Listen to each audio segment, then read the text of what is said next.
শিবপুর বাজার হবিগঞ্জ জেলার লাখাই উপজেলার ১ নং লাখাই ইউনিয়নের একটি বাজার। বাটি অঞ্চলের বাজারগুলো দেখতে অনেকটাই ভালো লাগে, আর এই বাজারগুলো অনেকটাই উঁচুতে অবস্থিত। অনেক ইচ্ছে ছিল আমার শিবপুর বাজারে আসা, শিবপুর বাজারের সৌন্দর্যটা আপনাদের তুলে ধরা। শিবপুর বাজারের প্রতিটি গলি দিয়ে আমি ঘুরলাম এবং শিবপুরের বাজারের যে সৌন্দর্য সেটি উপভোগ করাতে কিন্তু আমার এই ভিডিওটি করা। যারা শিবপুরবাসী এই ভিডিওটি দেখবেন, ভিডিওটি অবশ্যই শেষ পর্যন্ত দেখবেন। আপনাদের এলাকার এই ভিডিওটি তাই আপনাদেরকে উৎসর্গ করা। শিবপুরের বাজারের গলিগুলো বেশ ছোট, আর এখানের মধ্যে বেশ কয়েকটা গলি রয়েছে। প্রথমে যখন আমি বাজারে প্রবেশ করলাম, অনেককেই প্রশ্ন করলাম যে আসলে শিবপুর বাজারটি কোন দিকে অবস্থিত। তো আমাকে বেশ কয়েকজন দেখিয়ে দিল যে বাজারটা আসলে ওই দিক থেকে শুরু, অর্থাৎ পশ্চিম দিকে হচ্ছে আদমপুর ইউনিয়নের এরিয়া, অর্থাৎ কিশোরগঞ্জ জেলার যে আদমপুর ইউনিয়ন আছে এটির সীমানা শুরু মূলত শিবপুর থেকে। অপরদিকে পশ্চিম দিকে রয়েছে একটি মাদ্রাসা, মসজিদ এবং বাজার। এর পাশেই রয়েছে একটি প্রাইমারি স্কুল। আর এ বাজারে যখন ঘুরবেন আপনার কাছে আসলে ভালো লাগবে। বাটি অঞ্চলের বাজার বলতে কতটা সুন্দর, নিজের চোখে যদি না দেখেন সেটি বিশ্বাস করা সম্ভব না। তবে বাজারের মধ্যে রয়েছে এই প্রাইমারি স্কুলটি, আর প্রাইমারি স্কুলটি দেখার পর আমার কাছে মনে হয়েছে অসাধারণ। পাশাপাশি এখানে শিক্ষার্থীদের খেলাধুলার সুব্যবস্থা রয়েছে। তবে শিবপুর বাজারের মধ্যে টিনের গড়গুলো বেশি, কোনো ধরনের বিল্ডিং গড় আমার চোখে পড়ে নাই।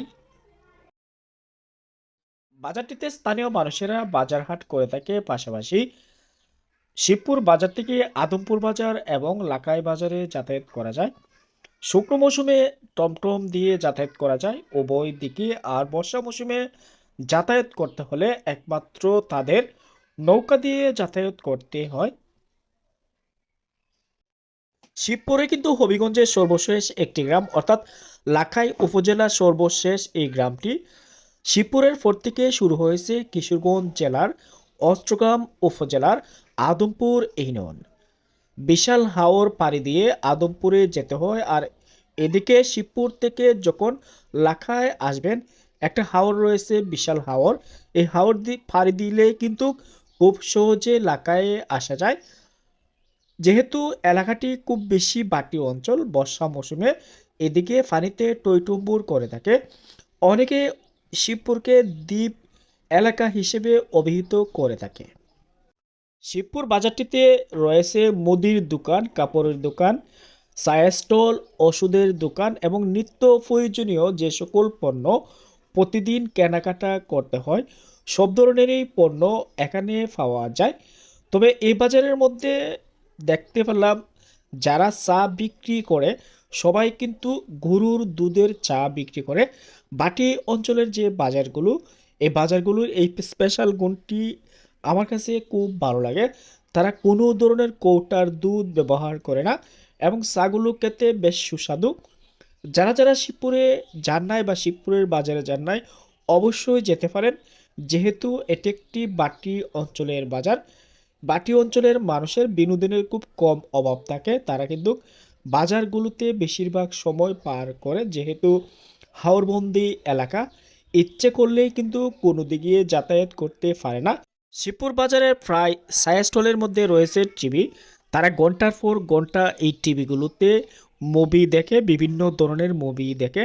সব কিছু মিলে আমার মনে হয় যে আসলে শিবপুর বাজারটি মোটামুটি ভালো। তবে যেহেতু গ্রামের মধ্যে এই বাজারটি হওয়ায় বেশি জায়গা নাই, তার ফলে যতটুকু জায়গা রয়েছে মোটামুটি ভালো। কারণ বাটি অঞ্চলের যে জায়গার সংকট সেটা আমরা অনেকে জানি। নিচু জমিগুলোতে মূলত পানি উঠে যায়। ইচ্ছে করলেই কিন্তু নিচু জমিতে বাজার হাট বসানো সম্ভব না।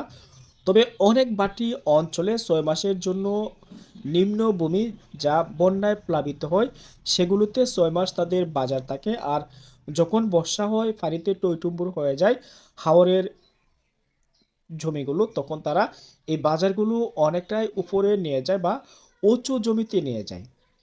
হাওর দেখবেন, বাংলা সৌন্দর্য উপভোগ করবেন। যত ঘুরবেন তত ভালো লাগবে। ভালো থাকবেন, সুস্থ থাকবেন, বেশি বেশি ঘুরবেন, বাংলা সৌন্দর্য উপভোগ করবেন। আল্লাহ হাফেজ।